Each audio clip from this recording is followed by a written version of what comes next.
नमस्कार मित्रांनो, या व्हिडिओपासून आपल्याला सर्वोच्च न्यायालय, भारताचं सर्वोच्च न्यायालय याच्या बाबतीतल्या काही बेसिक गोष्टी बघायच्या आहेत। सगळ्यात महत्त्वाची गोष्ट म्हणजे आपल्याला माहिती आहे की भारतामध्ये सिस्टीम काय आहे, संघ राज्य पद्धती आहे, ज्याच्यामध्ये सेंटर आहे आणि स्टेट्स आहेत, म्हणजे केंद्र सरकार आहे आणि राज्य सरकार आहेत। त्याच्यामध्ये आपण बघितलं की वैधानिक, कार्यकारी आणि आर्थिक यांच्या बाबतीत अधिकारांची, जबाबदाऱ्यांची विभागणी झालेली आणि ते आपण बघितलं पण आहे केंद्र राज्य संबंधांमध्ये। तर सेंटर स्टेट रिलेशन्समध्ये आपण बघितलं होतं की 4 आयाम असतात, म्हणजे केंद्र राज्य संबंधांमध्ये 4 आयाम असतात। एक वैधानिक संबंध म्हणजे कायदा कोणत्या विषयावर कोण करेल, दुसरे कार्यकारी संबंध म्हणजे कायदे इम्प्लिमेंट, अंमलबजावणी करण्याच्या बाबतीत कोणावर कोणती जबाबदारी असेल, कोणाचे कोणते अधिकार असतील। थर्ड वित्तीय म्हणजे कोणाला कोणते कर मिळतील, कोणाचे उत्पन्नाचे कोणते स्रोत असतील वगैरे वगैरे।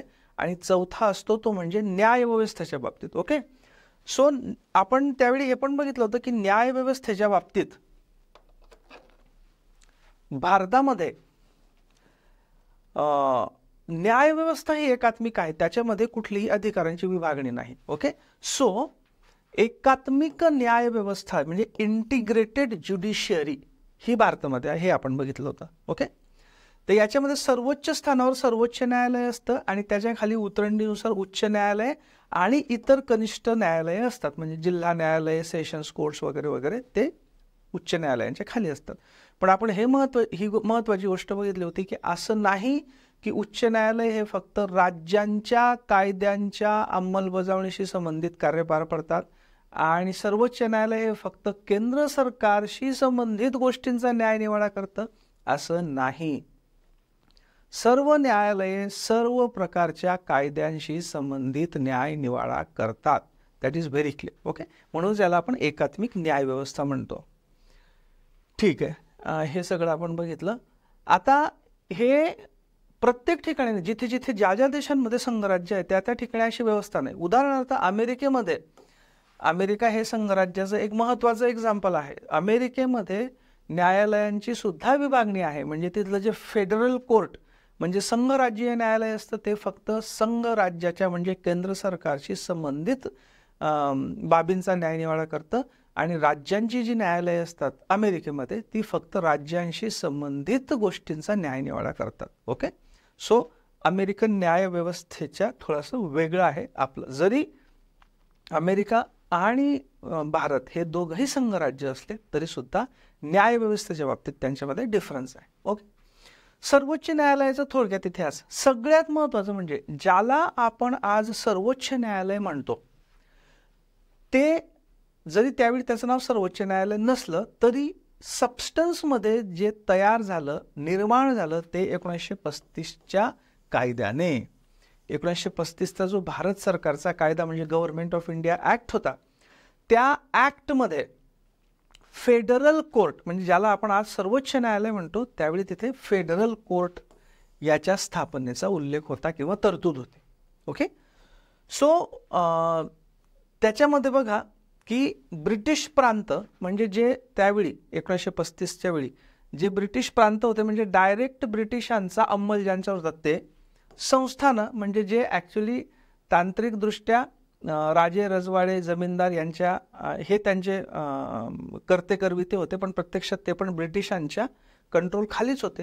ती संस्थानं म्हणजे एकीकडे ब्रिटिश प्रांत संस्थानं आणि संघराज्य किंवा यांच्यामधले ब्रिटिश प्रांत आणि संस्थानांमधली, आणि संघराज्य म्हणजे जे सेंट्रल गव्हर्नमेंट होतं त्यावेळेचं ब्रिटिशांचं इम्पेरियल जे हे होतं केंद्र स्तरावरचं फेडरल गव्हर्नमेंट, यांच्यातल्या वादांच्या निवारणासाठी हे फेडरल कोर्ट स्थापन करण्यात आलं होतं। ओके, सो खऱ्या अर्थाने हेच आत्ताचं सुप्रीम कोर्ट आहे बेसिकली। ओके, आता 1935च्या कायद्यामध्ये तरतूद होती पण प्रत्यक्ष अस्तित्वात कधी आलं? 1 ऑक्टोबर 1936। कोणतं? फेडरल कोर्ट, ज्याला आज आपण सर्वोच्च न्यायालय म्हणतो।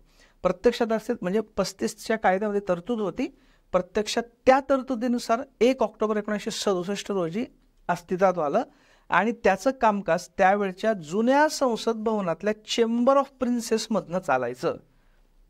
जुनं संसद भवन म्हणजे जे आता नवीन संसद भवन झालं ते आधीचं जे संसद भवन होतं त्याच्यामध्ये चेंबर ऑफ प्रिन्सेस नावाचा एक सेक्शन होता, म्हणजे जे संस्थानिकं होती, संस्थानिकांच्या साठी बनवलेला तो चेंबर होता. त्यांच्या बैठका म्हणा किंवा व्हाईसरॉयच्या त्यांच्यासोबतच्या बैठका वगैरे वगैरे, ते जे चेंबर ऑफ प्रिन्सेस होतं तिथून म्हणजे तिथेच हे फेडरल कोर्ट बसायचं 1 ऑक्टोबर 1937 पासून.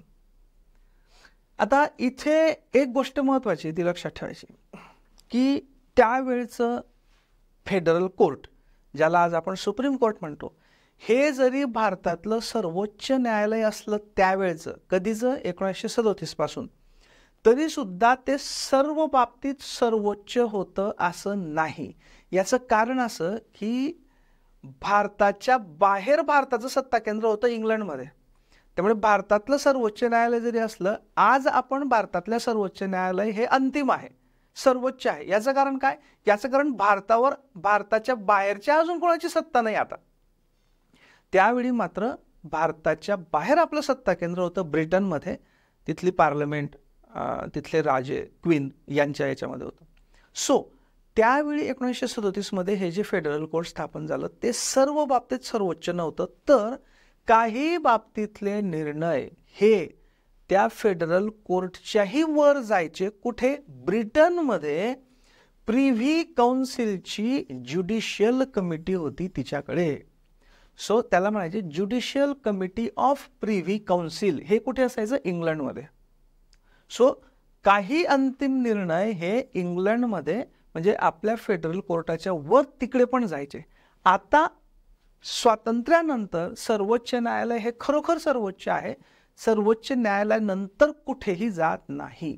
ओके, राईट, ठीक आहे.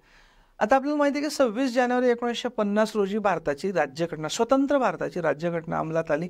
आणि स्वतंत्र भारताची राज्यघटना अंमलात आल्याबरोबरच भारताचं, स्वतंत्र भारताचं सर्वोच्च न्यायालय देखील अस्तित्वात आलं. ओके, सो ज्या दिवशी राज्यघटना अंमलात आली, कारण राज्यघटनेमध्ये सर्वोच्च न्यायालयाचा उल्लेख आहे, त्याच्यामुळे राज्यघटना अंमलात आली म्हणजेच राज्यघटनेत उल्लेख असलेलं सर्वोच्च न्यायालय सुद्धा अंमलात आलं, अस्तित्वात आलं. मात्र त्याचं जे उद्घाटन झालं किंवा स्थापना झाली, ज्याला इंग्लिशमध्ये म्हटलं जातं एस्टॅब्लिश्ड ऑर इनॉग्युरेटेड, हे उद्घाटन झालं 2 दिवसांनी 28 जानेवारी 1950 रोजी. लक्षात ठेवा, 26 जानेवारी 1950ला राज्यघटना अंमलात आली, त्याबरोबरच सर्वोच्च न्यायालय अस्तित्वात आलं. मात्र त्याची स्थापना किंवा उद्घाटन हे 2 दिवसांनी म्हणजे 28 जानेवारी 1950 रोजी झालं. आणि बघा 1937 मध्ये आधीचं फेडरल कोर्ट अस्तित्वात आलं होतं. 37 पासून 50 पर्यंत ते कुठे काम करत होतं? त्या जुन्या संसद भवनातल्या चेंबर ऑफ प्रिन्सेसमध्ये. तर हे जे 28 जानेवारी 1950 रोजी स्वतंत्र भारताचं सर्वोच्च न्यायालय अस्तित्वात आलं, ते सुद्धा तिथेच त्याचा उद्घाटन सोहळा पार पाडला. कुठे? त्या जुन्या चेंबर ऑफ प्रिन्समध्ये. ओके, हे बघा, invitees at inaugural session of supreme court of India at princes chambers parliament house. कधी? 28 जानेवारी 1950 रोजी. त्यावेळेचा हा फोटो आहे बघा. त्या 28 जानेवारी 1950 रोजी चेंबर ऑफ प्रिन्सेस, जुन्या संसद भवनामधल्या, तिथे स्वतंत्र भारताच्या सर्वोच्च न्यायालयाचं उद्घाटन झालं. आणि त्यावेळी जे निमंत्रित होते ते इथे दिसतात. त्यावेळी स्वतः पंतप्रधान होते पंडित जवाहरलाल नेहरू, राष्ट्रपती होते डॉक्टर राजेंद्र प्रसाद वगैरे वगैरे. ओके, आणि हे जे उद्घाटन झालं, यावेळी स्वतंत्र भारताचे पहिले सरन्यायाधीश होते हरिलाल कानिया. जरूर लक्षात ठेवा, स्वतंत्र भारताच्या सर्वोच्च न्यायालयाचे पहिले सरन्यायाधीश किंवा सर्वोच्च न्यायालयाचे मुख्य न्यायाधीश, chief justice of supreme court कोण होते? हरिलाल कानिया. आणि इतर त्यावेळेचे जे न्यायाधीश होते त्यांची नावं एक मी फक्त वाचून दाखवतो, पाठ करण्याची गरज नाही. सईद फजल अली, एम पतंजली शास्त्री, मेहरचंद महाजन, बिजन कुमार मुखर्जी, SR दास. ओके, लक्षात ठेवा, चुकून काही विचारलं तर किमान आपली कानावर नावं पडलेली असली तर इलिमिनेशनने उत्तर देता येत. ओके, ठीक. ओके, सो सुरुवात झाली त्याच्यामध्ये जुन्या पार्लमेंट हाऊसमधल्या चेंबर ऑफ प्रिन्सेसमध्ये.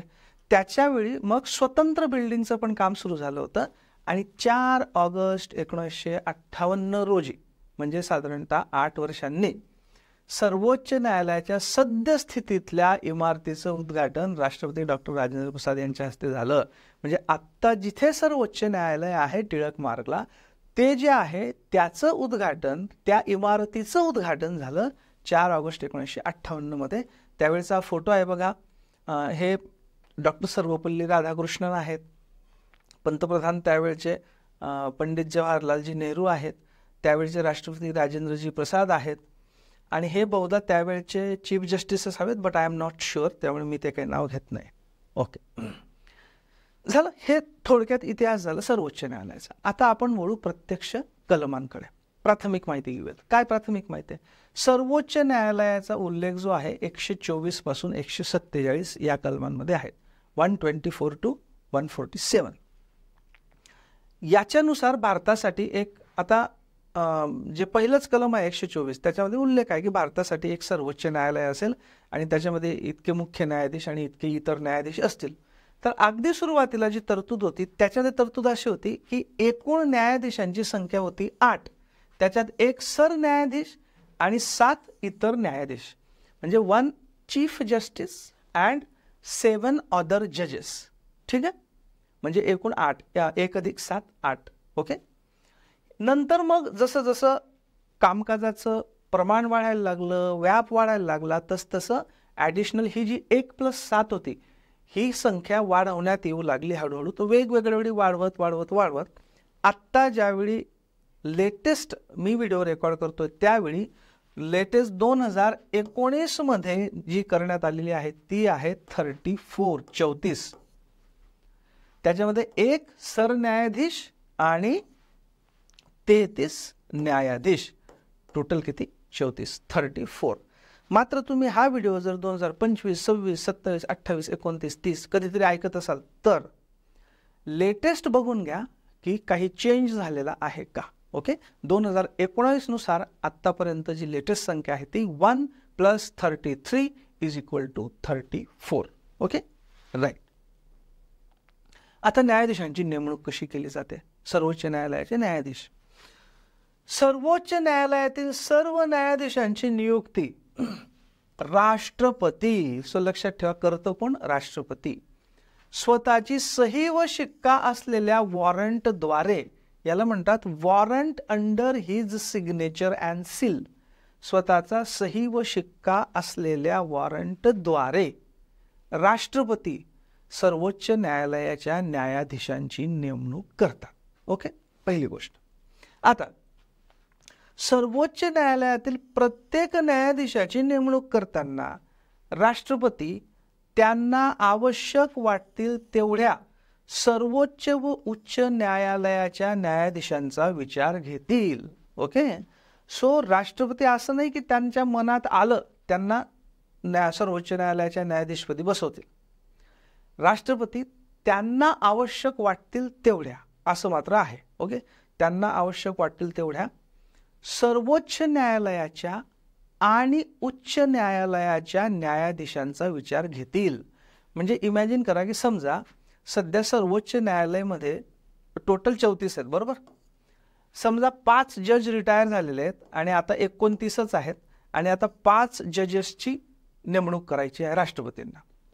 सो राष्ट्रपती या 5 जणांची नेमणूक करताना हे जे सध्या 29 आहेत, 29 पैकी त्यांना वाटतील तेवढे 5, 10 आणि प्लस जी उच्च न्यायालय आहेत वेगवेगळी, त्या उच्च न्यायालयांच्या पण काही न्यायाधीशांची त्यांना आवश्यक वाटतील तेवढ्या या न्यायाधीशांचा विचार घेतील आणि त्याच्याद्वारे मग 5 जणांची नियुक्ती करतील.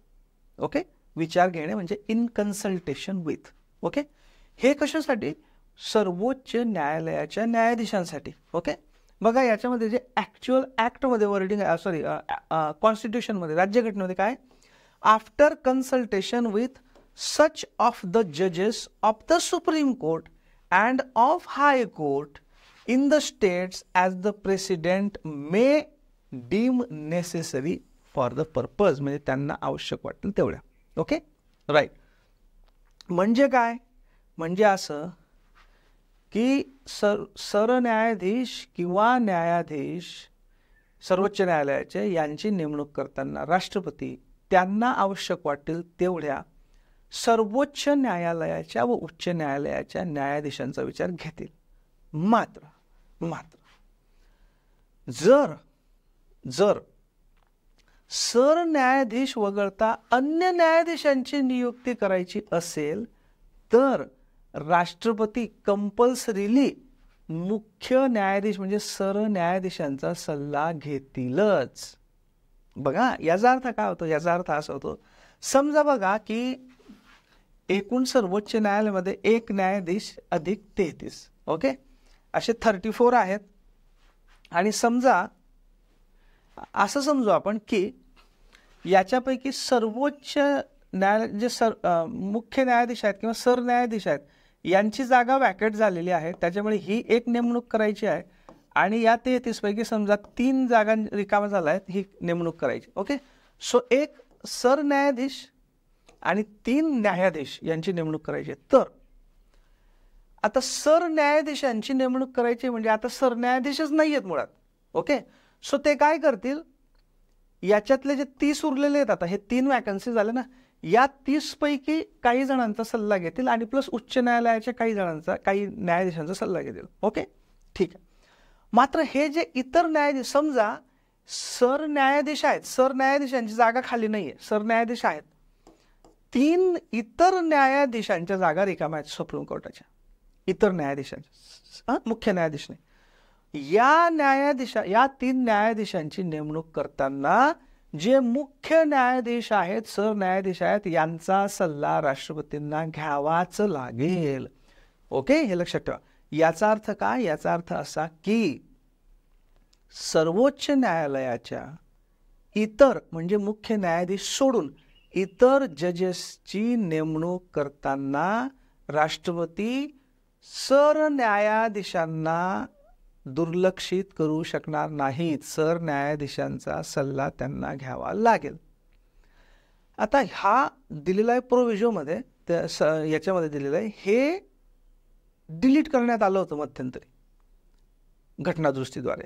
मात्र 2015 मध्ये सर्वोच्च न्यायालयाने ते सगळं घटनाबाह्य ठरवलं आणि त्याच्यामुळे ही प्रोविजन आता पुन्हा अस्तित्वात आहे. म्हणजेच काय, सर्वोच्च न्यायालयाच्या इतर न्यायाधीशांची नेमणूक करताना राष्ट्रपतींना सर्वोच्च न्यायालयाच्या सरन्यायाधीशांचा सल्ला घ्यावाच लागतो. ओके, ठीक आहे, हे बंधनकारक आहे. राईट, ओके, ठीक आहे. ओके, हे सगळं आपण बघितलं, त्याच्यामुळे इथे आपण हे ओके. आता हे जे विचार घेणे, हा याची सगळीकडे आपण काय बघितलं, विचार घेणे म्हणजे विचार घेतील, इन कन्सल्टेशन विथ. विचार घेणे म्हणजे काय, याच्यावर अनेक वेळा वादविवाद झाले, अनेकदा हा मुद्दा कोर्टात गेला. विचार घेणे म्हणजे काय, विचार घेणे म्हणजे समजा तुम्हाला कोणी सांगितलं की अमुक प्रश्नाचं उत्तर लिहिण्याच्या आधी संदीप साळुंखेंचा विचार घ्या. मग तुम्ही ठीक आहे, एखादा म्हणेल ठीक आहे संदीप साळुंखेंना मी विचारून घेईल, पण त्यांनी काही सांगितलं तरी निर्णय मी माझाच घेईल. हा एक आहे, याच्यात पण विचार तर घेतला ना. दुसरा एखादा म्हणेल विचार घेणे म्हणजे संदीप साळुंखे जे सांगतील तेच करावं लागेल. मग ते मला विचारतील, मी जे उत्तर सांगितलं ते म्हणतील नाही साळुंखे सरांनी हे सांगितलं हेच. त्यांच्या दृष्टीने विचार घेणे म्हणजे काय, मी जे सांगितलं ते कंपल्सरी करायचं. एखादा म्हणेल की संदीप साळुंखेंचा विचार घ्यायचा, फक्त संदीप साळुंखेंचा विचार घ्यायचा का, संदीप साळुंखेंना पण असं काहीतरी कंपल्शन करायचं की संदीप साळुंखे त्यांचा विचार देताना अजून 2-4 जणांशी चर्चा करतील आणि मग विचार देतील आणि त्याला संदीप साळुंखेंचा विचार मानला जाईल. अशा पद्धतीने विचार घेणे याच्यावर अनेक वादविवाद, केस लॉज वगैरे झाले. ठीक आहे, सो हा विचार घेणे हा जो शब्दप्रयोग आहे हा 124 म्हणजे काय, आपण बघतो की सर्वोच्च न्यायालयाच्या न्यायाधीशांची नेमणूक आणि 217 मध्ये उच्च न्यायालयाच्या न्यायाधीशांची, उच्च न्यायालय आपण नंतर बघणारच आहोत, पण तिथे सुद्धा उल्लेख आहे की उच्च न्यायालयाच्या न्यायाधीशांची नेमणूक करताना अमुक अमुक यांचा विचार घेण्यात येईल. तिथे पण विचार घेणे हा उल्लेख आहे आणि सर्वोच्च न्यायालयाच्या संबंधित 124 मध्ये पण उल्लेख आहे.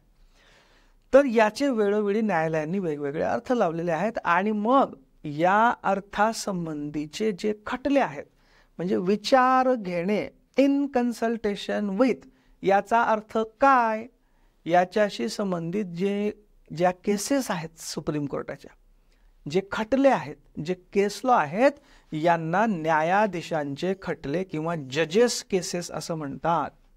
ओके, इंग्लिशमध्ये लक्षात ठेवा जजेस केसेस, मराठीमध्ये आपण त्याचं लूज ट्रान्सलेशन करू न्यायाधीशांशी संबंधित खटले. Okay, right. सो हे जे खटले होते वेगवेगळे विचार घेणे याच्याशी संबंधित हे जे जजेस खटले आहेत, या जजेस खटल्यांचा परिपाक म्हणून, त्याचा रिझल्ट म्हणून आत्ता जी कॉलेजियम सिस्टीम आहे, तुम्ही आजकाल मागच्या 4-5 वर्षांमध्ये कॉलेजियम सिस्टीमबद्दल बरंच ऐकलेलं असेल की काही जणांचा कॉलेजियम सिस्टीमला विरोध आहे. काही जण म्हणतात की कॉलेजियम सिस्टीममुळे फक्त काही फॅमिलीतलेच लोक जजेस होतात किंवा तिथे भाईबंधू वाद होतो वगैरे वगैरे. दुसरं पण मत ऐकलं असेल की नाही, कॉलेजियम सिस्टीममुळे सरकारचा हस्तक्षेप त्याच्यामध्ये थांबतो आणि न्यायव्यवस्थेचं स्वातंत्र्य अबाधित राहतं. याला 2 वेगवेगळ्या बाजू आहेत. पण जी कॉलेजियम सिस्टीम आहे, जिच्यावर वादविवाद चालू राहतात, ही कॉलेजियम सिस्टीम कशातनं तयार झाली, हे जे विचार घेणे याच्याशी संबंधित ज्या खटल्यांमध्ये विचार झाला, त्या न्यायाधीशांच्या खटल्यांमधून ही कॉलेजियम सिस्टीम तयार झाली. ओके, सो हे न्यायाधीशांचे खटले कोणते? पहिला न्यायाधीश खटला 1981, फर्स्ट जजेस केस 1981. मात्र याचं मूळ नाव वेगळं होतं. या केसचं मूळ नाव होतं S.V. गुप्ता विरुद्ध भारतीय संघराज्य. ओके, पण त्याला म्हटलं जातं फर्स्ट जजेस केस किंवा पहिला न्यायाधीशांचं खटलं. सर्वोच्च न्यायालयाने या खटल्यामध्ये नेमकं काय निर्णय दिला किंवा कुठली तत्व घालून दिली, तर विचार घेणे याचा अर्थ एकमत होणे असे नव्हे. सर्वोच्च न्यायालयाने काय म्हटलं की विचार घेणे म्हणजे कॉन्करन्स, म्हणजे एकमत होणं असे नव्हे. त्याचा अर्थ फक्त मतांचे आदान प्रदान, एक्सचेंज ऑफ व्ह्यूज. म्हणजे बघा याचा अर्थ काय, याचा अर्थ असा की विचार कोणी घ्यायचा आहे, राष्ट्रपतींनी घ्यायचा आहे. कोणाचा घ्यायचा आहे, सर्वोच्च आणि उच्च न्यायालयाच्या न्यायाधीशांचा घ्यायचा आहे. मग समजा राष्ट्रपतींनी विचार घेतला आणि सर्वोच्च न्यायालयाच्या आणि उच्च न्यायालयाच्या न्यायाधीशांनी 5 नावं सांगितली की बाबा या 5 जणांना तुम्ही जज करा. विचार घेतला गेला. आता राष्ट्रपतींना ती 5 नावं जर मान्य नसतील, तर आता राष्ट्रपतींना मान्य नसतील म्हणजे काय, आपल्याला माहिती आहे की राष्ट्रपती हे फक्त तांत्रिकदृष्ट्या हेड असतात. ते प्रत्यक्षात सरकार जे असतं त्यावेळेस सत्ताधारी सरकारच्या याच्यानुसार सल्ल्यानुसार चालत असतं. त्यामुळे अप्रत्यक्षपणे तो विचार जो घेतला जातो तो सरकारद्वारे घेतला जातो इनडायरेक्टली. समजा ही 5 नावं राष्ट्रपतींना मान्य नसतील, मग इथे एकमत झालं का? नाही. ज्युडिशियरी म्हणजे न्यायव्यवस्थेने जी नावं दिली त्याच्यावर राष्ट्रपतींना सगळी नावं ऍक्सेप्टेबल नाही आहेत. काही ऍक्सेप्टेबल असतील, काही ऍक्सेप्टेबल नसतील. म्हणजे इथे एकमत झालं का राष्ट्रपती आणि न्यायव्यवस्थेचं? नाही झालं. मग सर्वोच्च न्यायालयाने या खटल्यामध्ये म्हटलं की एकमत नाही झालं तरी चालेल, फक्त आदान प्रदान आहे. विचार घेतला, त्यांनी नावं दिली, विषय संपला. सुयोग्य कारणे म्हणजे कोजंट रिझन्स असल्यास न्यायाधीशांनी राष्ट्रपतींना न्यायाधीशांच्या नेमणुका आणि बदल्यांच्या बाबतीत दिलेले मत सल्ला राष्ट्रपतींवर बंधनकारक नाही. सर्वोच्च न्यायालयानेच म्हटलं. काय म्हटलं की जी नावं म्हणजे आयदर बदल्यांमध्ये पण हे घेतलं जातं, न्यायाधीशांच्या बदल्या किंवा नेमणुका याच्या बाबतीत न्यायव्यवस्थेने जी नावं दिली त्या नावांपैकी काही नावं जर राष्ट्रपतींना काही सुयोग्य कारणांसाठी ऍक्सेप्टेबल नसतील, तर ते न्यायव्यवस्थेने दिलेली नावं राष्ट्रपतींवर बंधनकारक नाही. म्हणजे न्यायव्यवस्थेने दिलेला सल्ला किंवा विचार हा राष्ट्रपतींवर बंधनकारक नाही, असं सर्वोच्च न्यायालयानेच स्वतः म्हटलं. थोडक्यात काय की एक प्रकारे राष्ट्रपतींनी आवश्यक तेवढे न्यायाधीशांचे विचार घेणे बंधनकारक असले तरी प्राप्त झालेला विचार मात्र बंधनकारक नाही. कारण काय की विचार घेणे याचा अर्थ एकमतच झालं पाहिजे अशी गरज नाही, असं सर्वोच्च न्यायालयाचं मत होतं. ओके. शिवाय न्यायाधीशांच्या नेमणुका आणि बदल्यांसाठी कॉलेजियम असावे अशी सूचना देखील सर्वोच्च न्यायालयाने केली. That is okay. या खटल्याद्वारे कार्यकारी मंडळाला म्हणजे राष्ट्रपती आणि पंतप्रधान यांना न्याय व्यवस्थेपेक्षा जास्त वर्चस्व प्राप्त झाला. म्हणजे एक प्रकारे सर्वोच्च न्यायालयाने स्वतःच्याच हितसंबंधांविरुद्ध हा निकाल दिल्यासारखे झाले. कारण काय बघा, इथे काय झालं की विचार घेणे म्हणजे एकमत होणे नव्हे. म्हणजे याचा अर्थ न्याय व्यवस्थेने जो विचार दिलेला आहे, सल्ला दिलेला आहे, तो राष्ट्रपतींवर म्हणजेच पंतप्रधानांवर किंवा त्यावेळच्या सरकारवर बंधनकारक नाही. म्हणजे थोडक्यात काय की जरी विचार घेतला न्यायव्यवस्थेचा तरी बंधनकारक नाही. मग विषय संपला. याचा अर्थ काय, वरचष्मा कोणाला मिळाला, राष्ट्रपती आणि पंतप्रधानांना. थोडक्यात राष्ट्रपतींच्या मार्फत पंतप्रधानांना म्हणजे सरकारला, कारण त्यांच्यावर बंधनकारक नाही दिलेला सल्ला. राईट.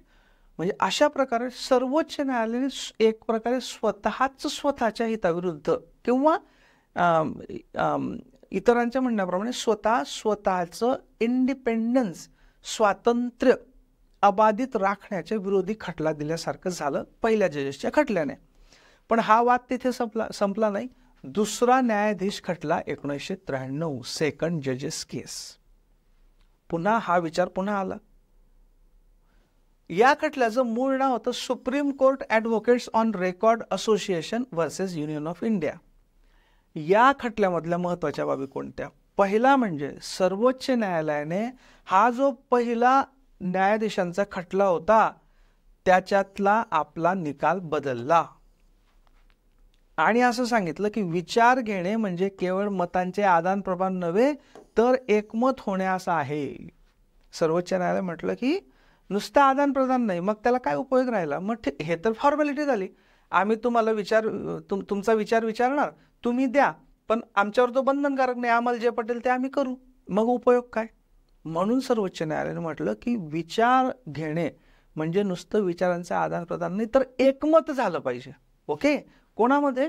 राष्ट्रपती आणि इकडे न्यायव्यवस्था, म्हणजेच काय, सरकार आणि न्यायव्यवस्था. सरन्यायाधीशांनी केलेली शिफारस हे त्यांचे वैयक्तिक मत नसून संस्थात्मक मत होय. त्याच्यामध्ये सर्वोच्च न्यायालयाने काय म्हटलं की ज्यावेळी राष्ट्रपती सरन्यायाधीशांचा विचार घेतात आणि सरन्यायाधीश त्यांचा विचार देतात त्यावेळी ते सरन्यायाधीशांचं वैयक्तिक मत नसतं, ते इतरांशी कन्सल्ट करून ते एक न्यायव्यवस्थेचं मत असतं. म्हणजे समजा उद्या उठून सर्वोच्च न्यायालयाचे सरन्यायाधीश संदीप साळुंखे असतील तर संदीप साळुंखेंनी दिलेलं मत हे संदीप साळुंखे या व्यक्तीचं वैयक्तिक मत नसतं, तर संदीप साळुंखेंनी इतरांशी कन्सल्ट करून तयार केलेलं ते न्यायव्यवस्थेचं इन्स्टिट्यूशनल म्हणजे संस्थात्मक मत असतं, असं सर्वोच्च न्यायालयाने म्हटलं. सर्वोच्च न्यायालयातील 2 वरिष्ठतम न्यायाधीशांची सल्लामसलत करून ते मत तयार झालेलं असतं. कारण बघा, इथे पहिल्या न्यायाधीशाच्या खटल्यात आपण बघितलं की एक कॉलेजियम असावं असं म्हटलं होतं, बरोबर. सो त्याचा भाग होता तो की सर्वोच्च न्यायालयाचे सरन्यायाधीश आपलं मत देताना इतर 2 वरिष्ठतम न्यायाधीशांची सल्लामसलत करायचे. ओके. वरिष्ठतम म्हणजे सिनियरिटीमध्ये सगळ्यात टॉपचे, सरन्यायाधीशांच्या जस्ट खाली. त्याच्यामुळे त्यांच्याशी चर्चा करून तयार झालेलं ते मत आहे. त्यामुळे ते सरन्यायाधीशांचं वैयक्तिक मत नाही, तेच न्यायव्यवस्थेचं मत आहे. अशा प्रकारे सर्वोच्च न्यायालयातील 2 वरिष्ठतम न्यायाधीश व सरन्यायाधीश यांचे कॉलेजियम एक प्रकारे सर्वोच्च न्यायालयाने तयार केलं. ओके. कॉलेजियम तयार झालं. थोडक्यात काय, एक सर्वोच्च न्यायालयाचे सरन्यायाधीश आणि त्याच्यानंतरचे 2 वरिष्ठतम न्यायाधीश, अशा प्रकारे हा विचार देण्यासाठी हा जो ग्रुप तयार झाला या ग्रुपलाच नाव पडलं कॉलेजियम. ओके. राईट. सो या निकालाद्वारे एक प्रकारे सरन्यायाधीशांनी अन्य न्यायाधीशांच्या नेमणुकीबाबतीत राष्ट्रपतींना दिलेला सल्ला त्यांच्यावर बंधनकारक असल्याचा निर्वाळा सर्वोच्च न्यायालयाने दिला की बाबा हे आम्ही एक सर्वोच्च न्यायालयाचे सरन्यायाधीश आणि 2 वरिष्ठतम न्यायाधीश आम्ही विचार विनिमय करून न्यायव्यवस्थेचं मत तुम्हाला पाठवतो आहेत, तिथे एकमत झालंच पाहिजे, त्याच्यामध्ये तुम्ही ते म्हणजे ते तुमच्यावर बंधनकारक राहील, ते तुम्ही नेमणुका केल्या पाहिजे. ओके. राईट. उपलब्ध न्यायाधीशांपैकी सरन्यायाधीश पदावर केवळ सर्वाधिक ज्येष्ठ न्यायाधीशाचीच नेमणूक करण्यात यावी असाही निर्णय सर्वोच्च न्यायालयाने दिला. This is very important, very very important.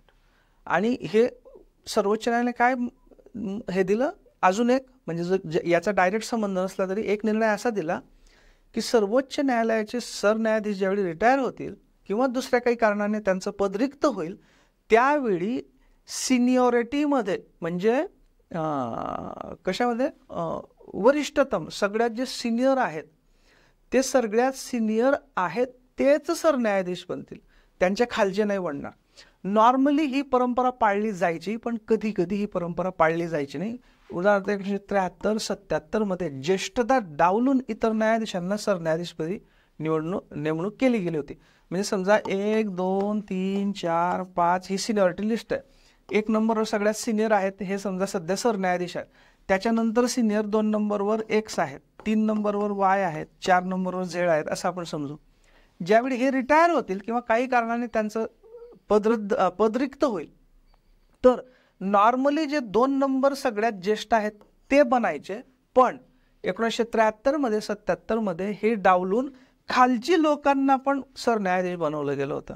हे पुन्हा होऊ नये म्हणून सर्वोच्च न्यायालय या दुसऱ्या न्यायाधीशांच्या खटल्यामध्ये निर्णय दिला की ज्येष्ठतेनुसार जे नेक्स्ट असतील तेच सरन्यायाधीश बनतील. Okay, right. त्याच्यानंतर येतो तिसरा न्यायाधीश खटला, थर्ड जजेस केस. तसं बघायला गेलं तर हा खटला नव्हता. याच्या पूर्वीचे जे होते म्हणजे पहिला न्यायाधीश खटला, दुसरा न्यायाधीश खटला, हे ॲक्च्युली केसेस होत्या. म्हणजे तिथे वादविवाद होते किंवा केस दाखल केल्या गेल्या होत्या वगैरे वगैरे किंवा रीट दाखल केलं. याच्यामध्ये हे नव्हतं. तर राष्ट्रपतींनी, तत्कालीन राष्ट्रपती होते KR नारायणन. ओके, राष्ट्रपतींनी जुलै 98 मध्ये घटनेतल्या कलम 143 अंतर्गत सर्वोच्च न्यायालयाकडून सल्ला मागवला होता.